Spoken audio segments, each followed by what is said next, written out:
Today's episode of African Biographics is a slightly different one. We try and do a brief explanation of the situation in the Cabo Delgado region of Mozambique, where there's been an insurgency of Islamic extremists who claim allegiance with ISIS. These fighters have taken control of the port of Mocimboa da Praia near offshore gas projects worth $60 billion. Cabo Delgado has one of the world's largest gas deposits with potential to transform the national economy of Mozambique. Over the past 3 years, monitoring groups say more than 1,500 people have been killed and at least 250,000 more have been displaced from their homes in the area. This seems to be the beginning of the resource curse for Mozambique. In this video, we look at the origins of this extremist group in Mozambique, the current climate in Cabo Delgado, and the reaction from the international community. If you're new to this channel, don't be shy to press that subscribe button and the notifications bell so that you don't miss out on any new uploads that come out every Monday and Friday.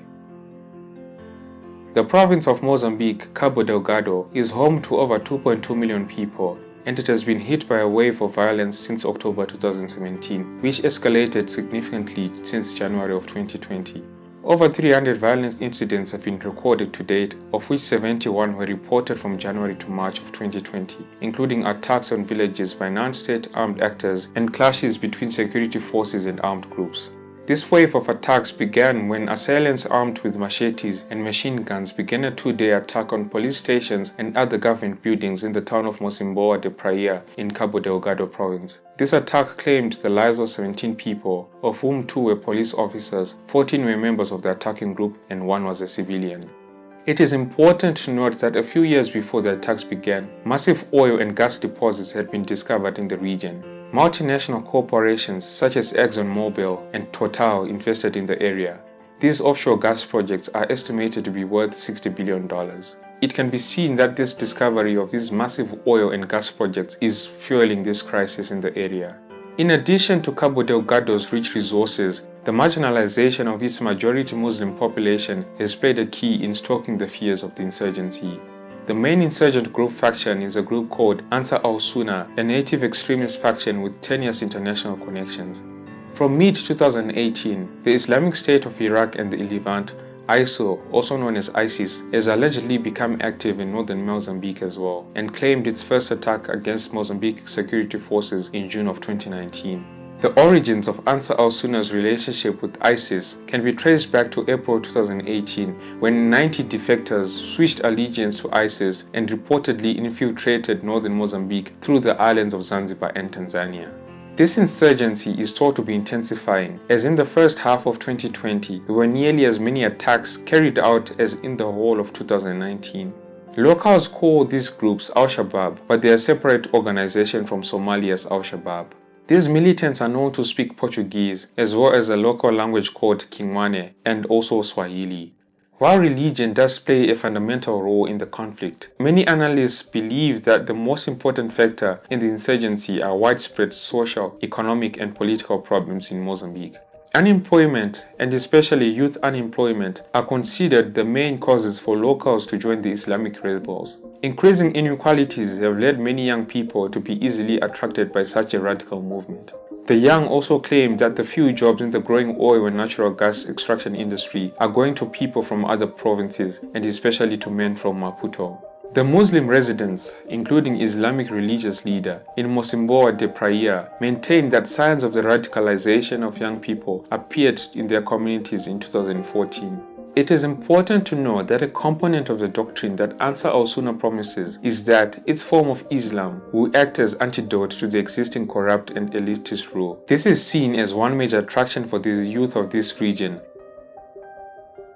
The Mozambican government has responded with force, sending in the military to put down the uprising. It also has help from private military contractors from Russia and South Africa. The government says it has killed more than 100 insurgents in recent months, but it is said that they are hardly in control of the situation. At the same time, Mozambique has suspended human rights in the area and has taken steps to ensure that information does not leak out. Since the beginning of the crisis, both insurgents and villagers fighting back have escalated the level of violence, with beheadings and torture not uncommon. 1,500 people have been killed and at least 250,000 people displaced from their homes in the area. The people who have been majorly affected by this fighting are women, children, the elderly, and people with disabilities, whose life, dignity, and protection have been completely disrupted. Since the world's largest offshore gas field was discovered off Cabo Delgado in 2011, global energy groups have committed themselves to significant investments in the country. However, in February of 2019, 15 militants opened fire on a petroleum convoy and killed one contractor.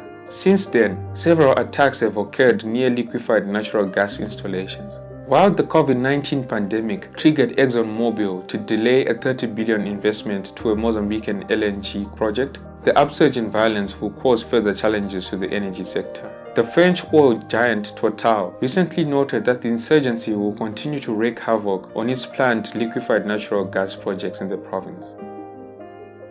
The situation in northern Mozambique seems to be dire. The sad part is, the world still has no idea about what is happening because it seems to have already been accustomed to wars. There is war in Iraq, there is war in Syria, there is war in Yemen, and now there is war in Mozambique.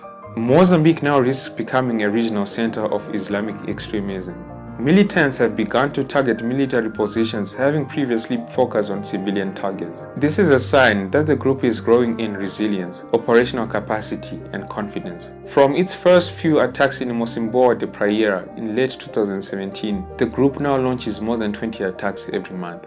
Many feel that this security threat requires a coordinated response from Mozambique's neighbors before it spills over into other countries. Some say that Boko Haram's expansion in northern Nigeria and into neighboring states is evidence enough that the Southern African Development Community should assist Mozambique now before the broader region faces a similar threat. Boko Haram started in Nigeria's northeast and has crept into Cameroon and Niger.